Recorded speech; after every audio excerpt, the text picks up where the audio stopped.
My absolute favourite pullback stress-free supper is lamb shanks and creme brûlée.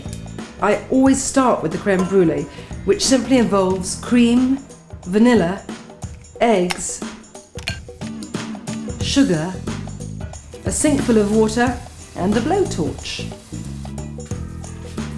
Now the reason that I've filled that sink full of cold water is that when you make a custard, which after all is what creme brûlée is, it can split. There's always that danger. And so I know that if I've got that cold water there, if it looks like it's going to curdle, I just run over with my pan and plunge it into the sink full of cold water and all will be well. Okay, so what I want to do first is whisk and pour in the warm cream, complete with a pod. Lovely. Back in again with the vanilla pod. I mean, the more intensely vanilla-y, the better. Especially if you're eating this after, strong flavours. And back on the heat. Now, low heat if you're of a timorous bent, and slightly higher if you like to live dangerously.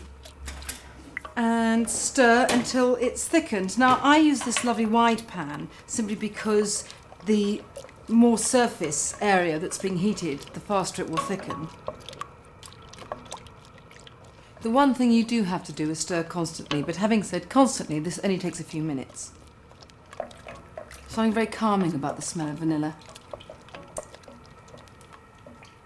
Maybe it's because it's a component in mother's milk. I don't know how this could be so, but I'm told it is. Now it's thickening really well. I mean, you want this thick. And of course, remember that the custard will thicken as it cools. Just take out the vanilla pod. And now, I just want to go and get the dish, which I put in the deep freeze so it's really cool.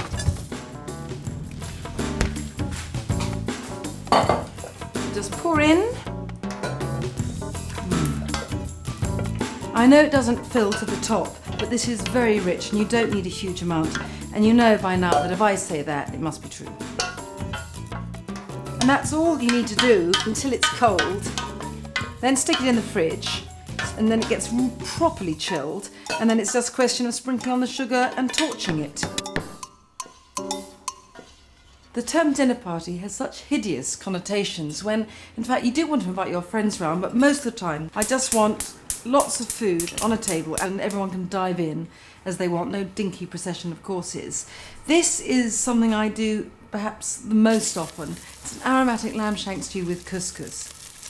Now the first thing I need to do is brown these lamb shanks in batches. Now, lamb shanks are the knuckle end of legs of lamb, and like all cheap cuts, they need slow, long cooking, but the flavour is so much better than sort of more expensive, fancier cuts. Right, turn over. I think real home food is about this sort of cooking. The restaurants can do a quick flash fry, but this is what I want to eat in people's houses and my own. It is important to brown them on both sides because the fat, when it's pallid, looks particularly unattractive. And anyway, this way you seal it and get a lot of flavour, and also you render some of the fat down into the pan, which gives again a lot of flavour for browning the onions in later. Now there are 2 onions here, 4 cloves of garlic, but I don't want you to get bogged down with weights and measurements because stews are not like that. It really is sort of go with the flow time. And now, I said this was an aromatic lamb stew. Let me show you my aromatics. That's nice and soft. Turmeric first, which is less of an aromatic than a beautiful food dye, like golden yellow. Adds sort of depth too. Bit of ground ginger, that's full of sweet heat. Cinnamon, slight Middle Eastern quality. Not too much or into sort of apple pie time. Some crushed chilies. I like this quite hot. And some fresh nutmeg.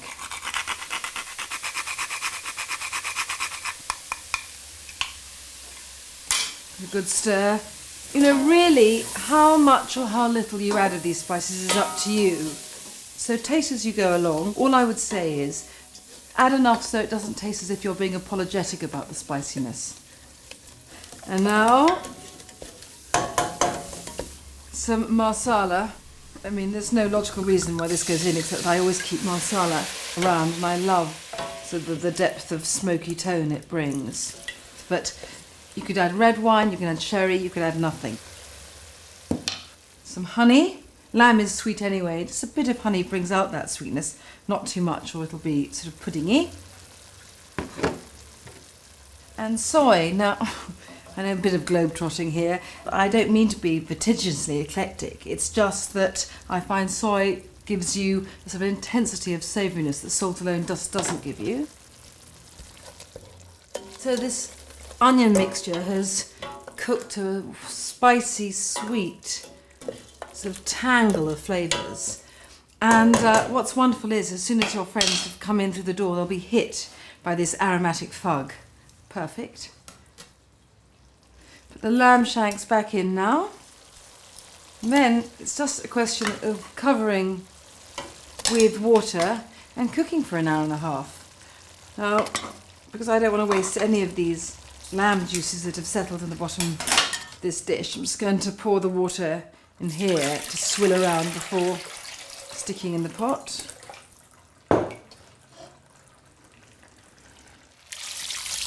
And then bring to the boil, lid on, and cook for an hour and a half or so till it's tender, in which time I am a free woman. Right, lamb should be absolutely perfect. I've got this water on for the couscous, which I shall turn off now. The important thing when you need a lot of water is to make sure it's boiling before you need it, otherwise you have endless waiting. So lid off and have a quick see. That lamb is lovely and tender now. Quick taste for spice and seasoning.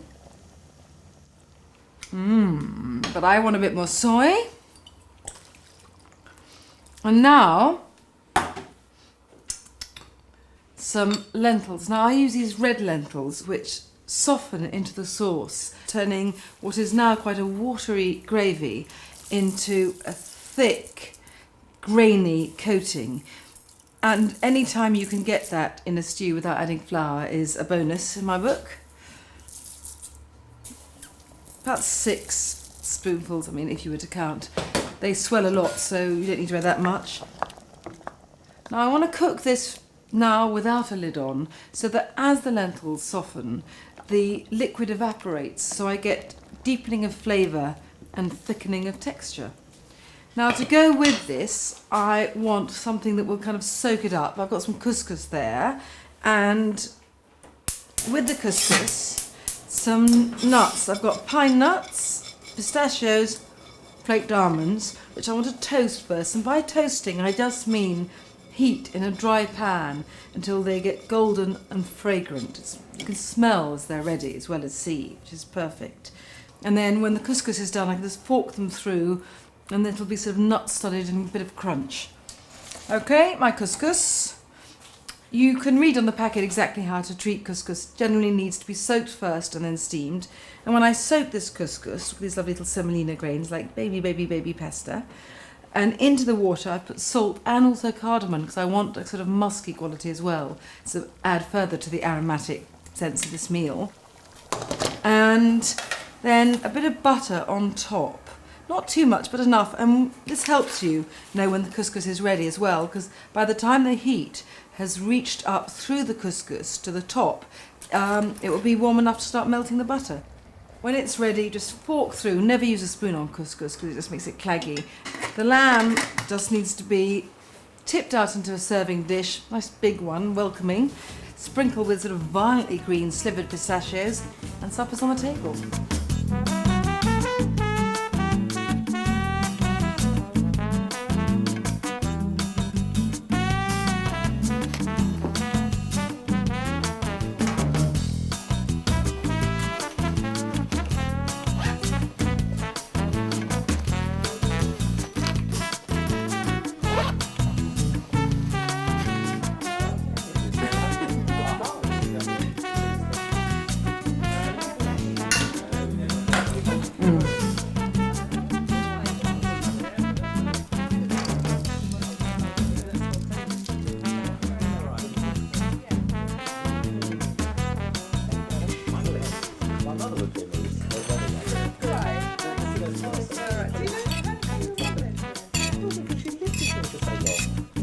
You've got to be lamb shank, Mum. No. I've got tongs for the shanks.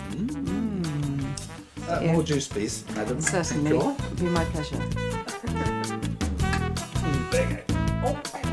Now, couscous is one of those funny things that I'm a bit sort of ambivalent about couscous, quite frankly, because I'm not sure I want that much, to be honest. This is really delicious. This is absolutely delicious. And so where geographically does this come from? Well, it doesn't come from anywhere, but it borrows from the Moroccan palate. I'm tempted to have more Nigella, if I may. This is the man who said he didn't like couscous. I know. Well, see, that's what's so You need a delicious about sauce all of with it, this. because otherwise... No, you bet.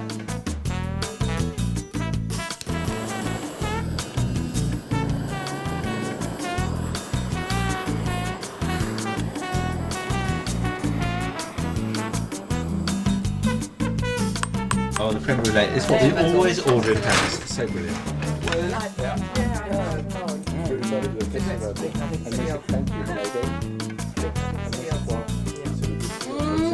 Le sucre dessus. Ouais.